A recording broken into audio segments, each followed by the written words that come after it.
दोस्तों, इस ब्रह्मांड में कहीं कोई बात हो और वह नारद जी के कानों में पड़ जाए और उसका प्रचार न हो, यह कदापि संभव नहीं है। उन्हें तो संचार तंत्र का आदि गुरु कहना अत्यधिक उपयुक्त होगा। बैकुंठ लोक से चलकर नारद जी सीधे मथुरा के राजा अत्याचारी कंस के पास पहुंचे। कंस ने नारद जी का समुचित आदर सत्कार किया और उनके दर्शनों के लिए आभार भी प्रकट किया।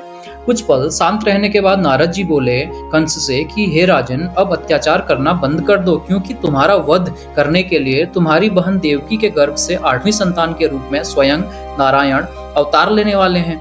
यह सुनकर कंस क्रोधित होकर बोला, यदि ऐसा हुआ तो मैं अपनी बहन देवकी को ही मार डालूंगा। नारद जी ने उसे समझाते हुए कहा, राजन, मूर्खता मत करो। अभी से बहन की हत्या पाप अपने सिर पर क्यों लेते हो? व्यर्थ में लोक निंदा के पात्र बनने से क्या लाभ है? यह जब 8वां बालक होगा तब उसका चुपके से वध कर देना। सभी बालकों को मारने से तुम्हें पाप लगेगा। ठीक है देवर्षि, आप जैसा कहते हैं मैं वैसा ही करूंगा, कंस ने उत्तर दिया। लेकिन उसी समय कंस के मन में नारद जी ने शंका और डाल दी। उन्होंने एक कमल का फूल मंगवाकर उसे दिखाते हुए कहा, राजन, इस कमल के फूल को देखिए, इसकी पंखुड़ियों को कहीं से भी गिना जा सकता है। फिर यह कैसे पता चलेगा कि देवकी का कौन सा पुत्र 8वां होगा? यह सुनकर कंस सोच में पड़ गया। अब तो आप ठीक कहते हैं नारद जी, फिर तो मुझे देवकी के सारे बच्चों को मरवाना होगा। नारद जी ने उसे चेतावनी देते हुए कहा, मरवाना नहीं, मारना होगा। दूसरे पर भरोसा करना ठीक नहीं है राजन। जो काम करो अपने हाथों से करना।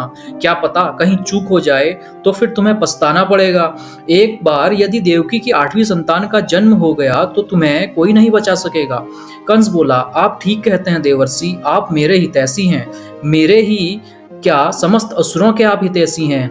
तभी तो हम सभी आपको इतना मान करते हैं। नारायण नारायण, ठीक कहते हो राजन। नारद तो सबका भला चाहते हैं। लोक कल्याण ही मेरा लक्ष्य है और समय रहते सबको सचेत रहना मेरा धर्म है। कहते हुए नारद जी वहां से विदा हो गए। नारद जी के उकसाने पर कंस ने देवकी के 6 बालकों की निर्मम हत्या कर डाली। उसके पापों का घड़ा भरता चला गया। भगवान विष्णु के आदेश से योग माया ने देवकी के 7वें गर्भ को रोहिणी की कोख में स्थापित कर दिया और देवकी के गर्भपात की सूचना कंस को दे दी गई। रोहिणी के गर्भ से बालक बलराम का जन्म हुआ। देवकी के 8वें गर्भ में स्वयं नारायण अवतरित हुए। तब योगमाया ने गोकुल गांव की गोपी यशोदा की नवजात पुत्री से देवकी के पुत्र को बदल दिया। वासुदेव ने यह कार्य स्वयं किया।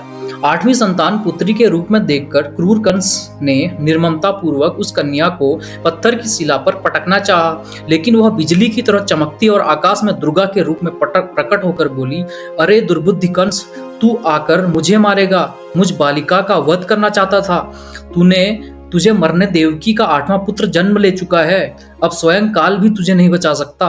आकाशवाणी सुनकर कंस आग बबूला हो गया। उसने अपने सहकर्मी प्रलंब और कैसी दैत्यों को बुलाकर उसी दिन जन्मे अपने राज्य के सभी बालकों को मार डालने का आदेश दे दिया। परंतु यह यशोदा की गोद में खेल रहे बाल कृष्ण तक नहीं पहुंच पाया। कंस द्वारा किए गए तरह तरह के उपाय भी कृष्ण को स्वयं नारायण के अवतार थे, कोई क्षति नहीं पहुंचा सके। धीरे धीरे श्री कृष्ण और अवतार थे, कोई क्षति नहीं पहुंचा सके। धीरे धीरे कृष्ण और बलराम जी किशोरी अवस्था में पहुंच गए। जब कंस के अत्याचार बहुत ज्यादा बढ़ गए तब श्री कृष्ण ने अत्याचारी कंस को सिंहासन से खींचकर मार डाला। आकाश से पुष्प की वर्षा होने लगी और वाद्य यंत्र बज उठे। नारद जी ने भी वीणा पर स्वरों को छोड़ते हुए अपने आराध्य देव श्री नारायण का स्तुति गान किया और नारायण नारायण बोलने लगे।